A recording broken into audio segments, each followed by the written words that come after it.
यहाँ पर हम अभी चतुर्भुज के बारे में पढ़ेंगे। चतुर्भुज शब्द ही स्पष्ट होता है कि चार धन भुजा। जिस प्रकार एक आदमी रहता है और उसका दो भुजा होता है, उसी प्रकार से हम यहाँ पर दो भुजा के बारे में नहीं बल्कि चार भुजा के बारे में बात कर रहे हैं। वही होता है चतुर्भुज। अब हम चतुर्भुज के बारे में स्पष्ट समझेंगे। जैसे कि हमने बात किया, ये है चार भुजा से बना हुआ एक आकृति, ये है चतुर्भुज। इसमें 1 2 3 4 चार भुजा बना हुआ है और चारों एक निश्चित जगह पे एक दूसरे से जुड़ा हुआ है। ये दोनों यहाँ पर जुड़ा है, ये दोनों यहाँ जुड़ा है, ये दोनों यहाँ और ये दोनों यहाँ। इस तरीके से चारों आपस में जुड़ा हुआ है। चार बिंदु है, चार भुजा है और इसमें बहुत सी चीज़ होते हैं जिसके बारे में हम अभी आगे पढ़ेंगे। इसको स्पष्ट आकृति में हम बना लेते हैं। ये हो गया अपना चतुर्भुज। इसको हम नाम दे देते हैं, जहां पर ये जुड़ा हुआ है वहां से C और D। इस प्रकार एक चतुर्भुज बन गया ABCD। इसको हम कहते हैं चतुर्भुज ABCD। अब यहाँ पर हम चतुर्भुज के कौन कौन से जगह को कौन कौन से नाम से जानते हैं। सबसे पहले तो ये है भुजा, एक, जिसको भुजा AB बोलते हैं। AB एक भुजा हो गया। ये 2 नंबर का भुजा जिसको BD बोलेंगे। ये 3 नंबर का भुजा जिसको CD बोलेंगे। और ये 4 नंबर का भुजा जिसको हम बोलेंगे CA या AC। तो हम लिख देते हैं 1 2 3 और ये 4। ये 4 भुजा है और चारों भुजा से मिलके एक चतुर्भुज बना है। इस चतुर्भुज में विशेष बातें हैं कि ये बंद आकृति है। यहाँ पर बाहर जाने का कहीं से दरवाजा नहीं है। तो चतुर्भुज बनाने के लिए एक बंद आकृति होना आवश्यक है। दूसरा ये है कि इसमें केवल 4 ही भुजा है, 4 से ज़्यादा भुजा नहीं हो सकता। अब ये जो 2 भुजा है, जैसे 4 नंबर का भुजा और 1 नंबर का भुजा, एक जगह जिसको हम A नाम दिए हैं वहाँ पर जुड़ा हुआ है। इस स्थान को कहा जाता है शीर्ष। ये कहलाता है शीर्ष। तो इस चतुर्भुज में 1 2 3 और ये 4 शीर्ष हो गया। इसके अलावा यहाँ पर 4 कोण भी है। 1 कोण हो गया, 2 हो गया, 3 हो गया, 4 हो गया। इसको हम चतुर्भुज के अंतः कोण कहते हैं। ये चारों जो है चतुर्भुज के अंदर भाग में बना हुआ है, इसलिए 1 2 3 4 ये चारों चतुर्भुज के अंतः कोण है। अब जैसे कि ये आकृति है, इसमें भी 4 भुजाएं हैं, परंतु इसको हम चतुर्भुज नहीं कह सकते क्योंकि ये बंद आकृति नहीं है। ये एक आकृति है परंतु इसमें 4 बंद तो आकृति है लेकिन 4 भुजा नहीं है। 1 2 3 4 5 भुजा है, तो ये भी चतुर्भुज नहीं है। ऐसे कई आकृति हो सकते हैं जो हमारे चतुर्भुज के नियम का पालन न करे तो हम उसको चतुर्भुज नहीं कहेंगे। तो इसका परिभाषा इस प्रकार हो सकता है, 4 भुजाओं से घिरी बंद आकृति जिनके अंदर के भाग में 4 कोण बनते हैं चतुर्भुज कहलाते हैं। तो 4 भुजा को हम किस नाम से पुकारेंगे समझ गए। जैसे ये है AB भुजा, BD भुजा, CD भुजा और CA भुजा। अब शीर्ष को हम किस नाम से जानेंगे। शीर्ष को जहाँ पर बना है उसी नाम से जानेंगे। जैसे शीर्ष A, शीर्ष B, शीर्ष D, शीर्ष C। अब कोण को किस नाम से जानेंगे। इसको हम कोण C बोलेंगे, लेकिन लिखेंगे तो इस प्रकार लिखेंगे। कोण C जो AC भुजा और CD भुजा इन दोनों के मेल से शीर्ष स्थान पर बना है। तो कोण लिखेंगे इसको A जहाँ से स्टार्ट हुआ है C और जहाँ ख़त्म हुआ है D। तो इस कोण को हम बोलेंगे कोण का ये चिन्ह है। ऐसा यदि सामने में लिखा है तो हम समझते हैं ये कोण है। तो कोण ACD इसका मतलब ये है। अब जितना अंश का होगा जैसे मान लो ये 60 अंश का है तो हम कहेंगे कोण ACD बराबर मान है 60 अंश, ऐसा लिखते हैं। इस तरीके से सभी कोणों को मान हम नाम से, इस कोण का बोलेगा तो हम बोलेंगे CDB या BDC, ऐसा दोनों तरफ से बोल सकते हैं। अब चतुर्भुज के अंतःभाग, जो ये चतुर्भुज बंद आकृति बना है उसके भीतर में के जो भाग हैं वो अंतःभाग कहलाता है, और जो बाहर का भाग है वो बाह्य भाग कहलाता है। अभी हम अंतःभाग के बारे में पढ़ेंगे। बाह्य भाग के बारे में इसलिए बात कर रहे हैं क्योंकि जैसे कि ये भुजा है, इस भुजा को आगे बढ़ाएंगे तो यहाँ पर एक और कोण बन जाएगा यहाँ ऐसा, लेकिन हम अभी उसके बारे में नहीं पढ़ रहे हैं, हम केवल अभी अंतः कोणों के बारे में पढ़ेंगे। तो इसको हम अंतः कोण कहेंगे, और बाहर में जो भाग हुए यहाँ आसपास उसको हम बाह्य भाग कहेंगे। ये अंतः भाग कहेंगे, बाह्य भाग कहेंगे इसको। अब यहाँ पर हम किसी चतुर्भुज के संलग्न भुजा और सम्मुख भुजा किसको कहेंगे इसके बारे में चर्चा करेंगे। यहाँ 4 भुजा है, 1 2 3 4, नाम दे देते हैं A B तो AB भुजा, C तो BC भुजा, और D तो CD भुजा। हम नाम को परिवर्तित कर दिए, इससे कोई फर्क नहीं पड़ता। AD भुजा। इस तरीके से हम चतुर्भुज के 4 शीर्षों में 4 नाम दे दिए, शीर्ष A, शीर्ष B, शीर्ष C, शीर्ष D। भुजा AB, भुजा BC, भुजा CD और भुजा AD या DA जो भी है। अब हम यहाँ पर देखेंगे इसकी संलग्न भुजा किसको कहेंगे। हम संलग्न भुजा उसको बोलते हैं जो किसी एक शीर्ष के सहायता से आपस में मिला हुआ हो। जैसे ये भुजा है और ये भुजा, ये शीर्ष B के सहयोग से दोनों जुड़ा हुआ है, तो ये दोनों संलग्न कहलाएगा। अर्थात भुजा AB और भुजा BC संलग्न भुजा है क्योंकि दोनों यहाँ से जुड़ा हुआ है। उसी तरीके से भुजा AB और भुजा AD दोनों भी यहाँ से जुड़ा हुआ है, तो ये दोनों भी संलग्न हैं। उसी प्रकार से AD और CD या DC ये दोनों भी यहाँ जुड़ा हुआ है, तो ये दोनों भी आपस में संलग्न है, और ये दोनों भी आपस में संलग्न। अर्थात शीर्ष से जुड़ा हुआ जो भुजा है वो आपस में संलग्न भुजा कहलाता है। ये दोनों, ये दोनों, ये दोनों और ये दोनों, तो 4 संलग्न भुजाएं हैं। अब हम देखते हैं कि सम्मुख भुजा किसको कहेंगे। तो सम्मुख भुजा हम कहते हैं जो संलग्न ना हो, तो इसका संलग्न ये भी हो रहा है और ये भी हो रहा है, क्योंकि यहाँ से इससे यहाँ से ये दोनों जुड़ा है और ये दोनों भी यहाँ से जुड़ा हुआ है, मतलब ये दोनों इसका सम्मुख नहीं हो सकता। तो इसका सम्मुख केवल हो सकता है सामने वाला। सम्मुख मतलब सीधा होता है सामने, तो इसके सामने में ये है तो ये दोनों कहलाएगा सम्मुख। उसी तरीके से इसका सम्मुख वो कहलाएगा ये। तो हम लिख सकते हैं कि AB भुजा और DC भुजा सम्मुख भुजा है, AD भुजा और BC भुजा ये भी सम्मुख भुजा है। तो इस तरीके से ये संलग्न होगा और ये दोनों सम्मुख होगा। ये दोनों संलग्न, ये दोनों संलग्न, ये दोनों संलग्न, ये दोनों संलग्न, ये दोनों सम्मुख, ये दोनों सम्मुख, इस तरीके से। अब हम बात करेंगे संलग्न कोण की और सम्मुख कोण की। इससे पहले हमने भुजा के बारे में पढ़ा, संलग्न भुजा और सम्मुख भुजा। अब हम समझते हैं संलग्न कोण और सम्मुख कोण। यहाँ पर 4 कोण हैं, और यदि हमको कोण A के बारे में लिखना हो तो हम लिखते हैं BAD कोण। इसको बोलेंगे BAD और लिखेंगे इस प्रकार कोण BAD। अब यदि हमसे पूछा जाए कि इस जो कोण BAD है उसका संलग्न कोण कौन सा है,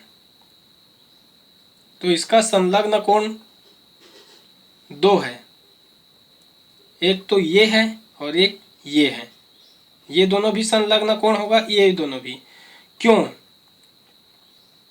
क्योंकि ये दोनों ये जो कोण है वो 2 भुजाओं से मिलकर बना है, एक तो ये वाला और एक ये। उसी तरीके से ये कोण भी इन दोनों भुजा से मिलकर बना है, ये कोण भी ये दोनों भुजा से मिलकर बना है। ऐसी स्थिति में अगर हम इन दोनों कोण का बात करें तो ये वाला जो भुजा है वो इस कोण के लिए भी काम कर रहा है और इस कोण के भी लिए काम कर रहा है। यदि हम इस भुजा के बारे में बात करें तो वो ये भुजा जो है इस कोण के लिए भी काम कर रहा है और इस कोण के लिए भी काम कर रहा है। तो ऐसे जो भुजा होते हैं जो आपस के दो कोणों के लिए काम करे तो उसको हम कहते हैं उभयनिष्ठ भुजा। तो ऐसे स्थिति में उभयनिष्ठ भुजा है, ये एक और ये दो, इन दो कोणों के लिए। उसी प्रकार से इन दो कोणों के लिए ये उभयनिष्ठ भुजा है, इन दो कोणों के लिए ये उभयनिष्ठ भुजा है और इन दो कोणों के लिए ये उभयनिष्ठ भुजा है। तो ये जो है BAD का सम्मुख कोण होगा, BAD का सम्मुख कोण होगा ADC।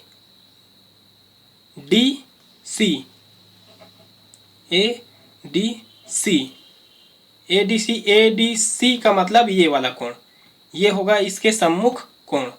उसी प्रकार से और एक सम्मुख कोण होगा, ये भी होगा CBA। इसका एक और हो सकता है CBA कोण, CBA अर्थात कोण A का ये भी सम्मुख कोण है, ये भी सम्मुख कोण है, परंतु ये नहीं है। तो ये क्या है? अगर ये दोनों संलग्न हैं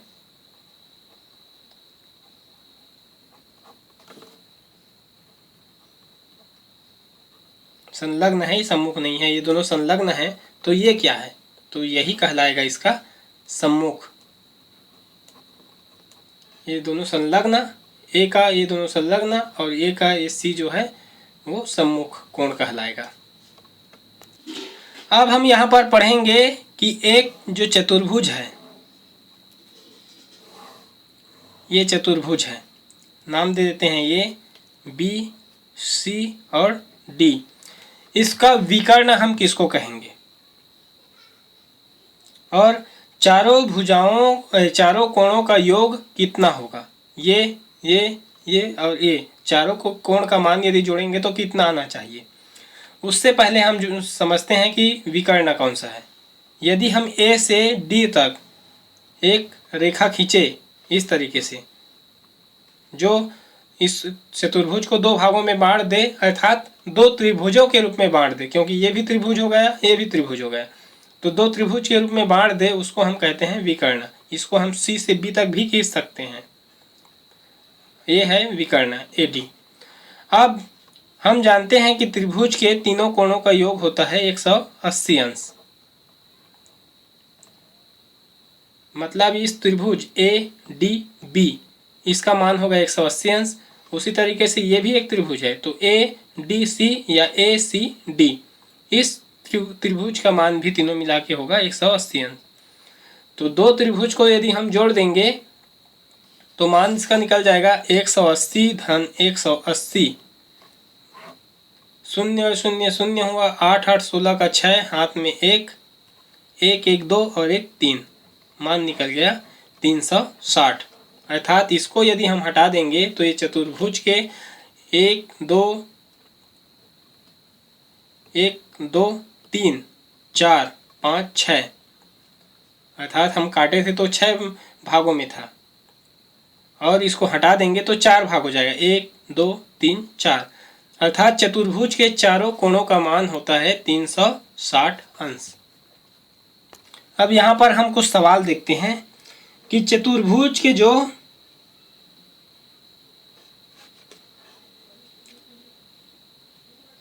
एक चतुर्भुज है ABCD नाम का, मान लेते हैं एक चतुर्भुज है ABC और D नाम का एक चतुर्भुज है। इसके कोण जो है, 3 कोण जो है, कोई भी 3, एक को छोड़कर कोई भी 3, तीनों का मान होता को यदि हम जोड़े या देखें तो तीनों का मान बराबर है, एक का बस अलग है। अर्थात ये चारों कोण मिला को देखें तो 3 ऐसा है जो बिल्कुल बराबर है, परंतु एक उससे अलग है, और वो अलग है, उसका मान है 60 अंश। तो हमसे प्रश्न पूछा है कि बाकी कितने कितने मान का है, तो ऐसी स्थिति में हम बाकी को सबसे पहले एक ऐसी मान रख लेते हैं, एक का मान रख लेते हैं हम 60 अंश, क्योंकि 60 बताया हुआ है, और बाकी को मान लेते हैं x। अब हमको ये पता है कि चारों कोणों को हम जोड़ेंगे तो 360 अंश होता है। तो ऐसी स्थिति में चारों को हम जोड़ते हैं। पहला का जिसका मान याद है 60 अंश, उसको पहले लिख देते हैं, धन x धन x धन x बराबर चारों को जोड़ने पर होना चाहिए 360 अंश। अब ये 60 है, धन x धन x धन x, तो 3x हो गया, बराबर हो जाएगा 360 अंश। 3x बराबर 360। अब ये 60 यहाँ पर धनात्मक रूप में है, बराबर के दूसरे साइड जाएगा तो ऋणात्मक हो जाएगा। तो 3x का मान निकल गया, 360 में 60 गया तो 300। अब 1 और 3 के बीच में गुणा छुपा है, 1 का मान ज्ञात करना है, तो 300 बटे हो जाएगा 3। अब यहाँ पर आ जाएगा 3 एकम 3, 3 एकम 3, यहाँ पर 1 0 0, तो 1 का मान यहाँ पर निकल गया 100। अर्थात इन जो 1 का मान वाले कोण हैं, उन तीनों कोणों का मान 100 अंश आएगा, 100 अंश 100 अंश 100 अंश, तो 100 तिया 300 और ये 60, 360 अंश। इस प्रकार से हल करेंगे। एक और हमसे सवाल पूछा गया है कि एक चतुर्भुज है, मान लेते हैं ये है चतुर्भुज ABCD। अब इसके जो 4 कोण हैं उसका अनुपात 1 अनुपात 2 अनुपात 3 अनुपात 4 है, तो उसके प्रत्येक कोण का माप कितना होगा। अब यहाँ पर हम पहले तो मान रख लेते हैं 1 2 3 4 है, मतलब संख्या स्पष्ट पता नहीं है, तो इसको 1x अनुपात 2x अनुपात 3x अनुपात 4x ये मान लेते हैं। अर्थात 1x कोई भी 1x मान लेते हैं, 1x मतलब x, 2x मान लेते हैं, इसको 3x मान लेते हैं और इसको 4x मान लेते हैं। अब हमको पता है कि इन चारों को यदि हम जोड़ेंगे तो उसका मान आएगा 360 अंश। तो जोड़ देते हैं चारों को, x धन 2x धन 3x धन 4x बराबर आएगा 360 अंश। अब 1 और 2x को जोड़ेंगे तो 3x, 3x और 3x को जोड़ेंगे तो 6x, 6x और 4x को जोड़ेंगे तो आएगा 10x बराबर आएगा 360 अंश।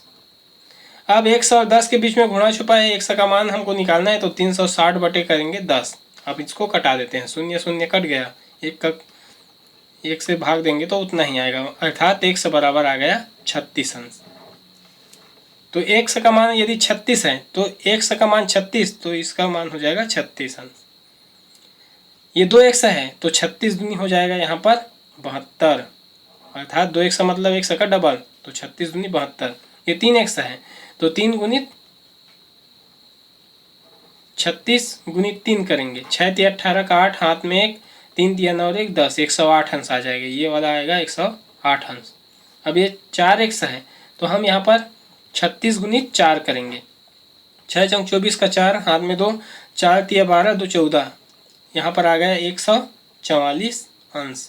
तो ये 144 अंश और ये हो गया 108 अंश, ये हो गया 72 अंश और ये हो गया 36 अंश। इस तरीके से हम इसका मान ज्ञात कर सकते हैं कि 36, 72, 108 और 144 अंश के 4 कोण हैं, और इन चारों को जोड़ेंगे तो 360 अंश आएगा। देखते हैं, ये 36 हो गया, ये 72 हो गया, ये 108 हो गया और ये 144 हो गया।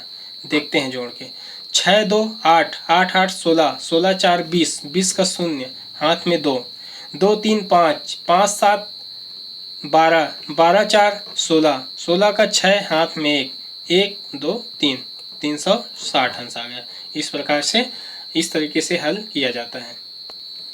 अब यहाँ पर हम चतुर्भुज के प्रकारों के बारे में समझेंगे।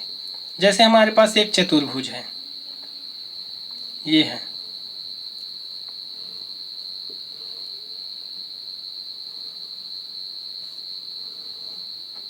ये एक चतुर्भुज है। उसी प्रकार एक भी चतुर्भुज है,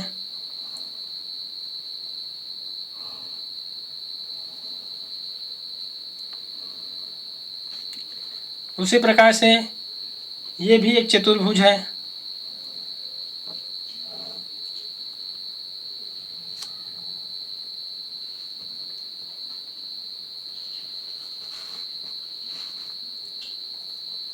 ये भी एक चतुर्भुज है,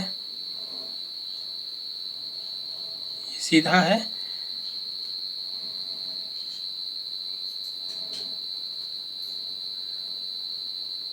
इस प्रकार से तो यहाँ हमारे पास 4 चतुर्भुज है। सबका नाम दे देते हैं A B C D. A B C D, A B C और डी। उसी प्रकार से ए बी सी और डी। हम देखते हैं कि हमारे पास 4 चतुर्भुज है, दिखने में बिल्कुल चारों अलग अलग हैं। इसको देखते हैं तो ये दोनों बिल्कुल समांतर हैं, 2 लकीर हैं, ये दोनों भी बिल्कुल समांतर हैं। इसको देखते हैं तो ये दोनों भी समांतर है और ये दोनों भी समांतर है। ये इधर जा रहा है, उसी दूरी से ये भी जा रहा है। ये इसको देखते हैं हम, ये इसका साइज को देखते हैं, ये बड़ा है, ये थोड़ा छोटा है, ये बड़ा है तो ये छोटा है। ये बिल्कुल चारों अलग अलग हैं। इसको देखते हैं तो ये दोनों बराबर है और ये दोनों भी बराबर है। यदि भुजा की लंबाई देखें तो ये दोनों भुजा की लंबाई बराबर है, ये दोनों की भुजा की लंबाई भी बराबर है। इसमें भी सेम है, ये दोनों बराबर है, ये दोनों भी बराबर है। तो अगर 2 भुजा आपस में बराबर हो, सम्मुख भुजा, और दूसरा सम्मुख भुजा भी बराबर हो, जैसे कि ये दोनों में भी है और ये दोनों में भी है, तो उसको हम समांतर चतुर्भुज कहते हैं। समांतर है, ये दोनों समांतर रेखा है, ये दोनों समांतर रेखा है, ये दोनों समांतर रेखा है, ये दोनों है। तो ऐसे हम भुजाओं से बने चतुर्भुज को समांतर चतुर्भुज कहते हैं। इसका परिभाषा यह है कि वह चतुर्भुज जिसकी सम्मुख भुजाएं परस्पर समांतर हो। ये दोनों समांतर है, ये दोनों समांतर है, ये दोनों समांतर है, ये दोनों समांतर है, और बराबर भी हो। इसका लंबाई देख बिल्कुल बराबर है, इसका भी बिल्कुल बराबर है, इसका भी उसी तरीके से बराबर है, तो वो समांतर चतुर्भुज कहलाती हैं। अर्थात दोनों समांतर चतुर्भुज का एक माप है, नियम का पालन कर रहा है। लेकिन प्रश्न ये पैदा होता है कि दोनों दिखने में अंतर है, तो दोनों में आखिर अंतर हम कैसे जानेंगे? तो इसका एक और परिभाषा है, वह समांतर चतुर्भुज, दोनों समांतर हैं, जिसका प्रत्येक कोण 90 अंश का हो, आयत कहलाता है। अब 90 अंश हम देखेंगे तो इसका 90 अंश नहीं निकलेगा, लेकिन इसका प्रत्येक कोण 90 अंश का है। यदि हम इसके प्रत्येक कोण को नापे तो 90 अंश ही निकलेगा। तो ऐसे स्थिति में दोनों में अंतर आ गया, इसको हम कहेंगे समांतर चतुर्भुज, और इसको हम कहेंगे आयत। आयत का पहचान ये है कि एक तो जो दोनों जो सम्मुख भुजाएं हैं, ये दोनों और ये दोनों, वो समांतर होना चाहिए, पहला नियम। दूसरा, ये दोनों भुजा और ये दोनों भुजा नापने में बराबर होना चाहिए। और तीसरा, इसका प्रत्येक कोण 90 अंश का होना चाहिए।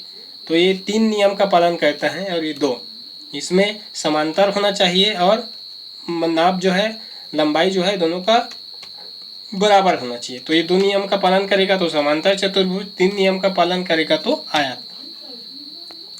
बाकी ये दोनों इस नियम का पालन नहीं करता है, इसलिए ये समांतर चतुर्भुज नहीं है। अब हम एक अलग प्रकार के चतुर्भुज के बारे में समझते हैं। पहले तो इनका नाम दे देते हैं A B C D. A B C और डी। अब हम एक नया परिभाषा से समझेंगे, ऐसा चतुर्भुज जिसके दोनों सम्मुख भुजाएं आपस में समांतर हो। ये दोनों समांतर है, ये दोनों भी समांतर है, ये दोनों समांतर है, ये भी दोनों समांतर है, एक नियम। और दूसरा, चारों भुजा नापने में बराबर हो। उसका 2 सम्मुख भुजा बराबर होना चाहिए था पिछले बार समांतर चतुर्भुज में, पर इसमें चारों भुजा नापने में समांतर हो। तो ये अगर ये 4 सेंटीमीटर है तो ये चारों के चारों 4-4 सेंटीमीटर होगा। ये 4 सेंटीमीटर है तो ये भी चारों, तीनों और 4 सेंटीमीटर होना चाहिए। अब ये दोनों नियम का पालन कर रहा है, तो फिर अब इन दोनों में क्या अंतर है? अब इसमें भी वही नियम का पालन है कि ये केवल 2 नियम का पालन करता है। ये एक और नियम 90 अंश के कोण बनाने का नियम पालन कर रही है। इसका प्रत्येक कोण 90 अंश का नहीं बनेगा, लेकिन इसका बनेगा। इसलिए इसको हम समलंब चतुर्भुज बोलेंगे।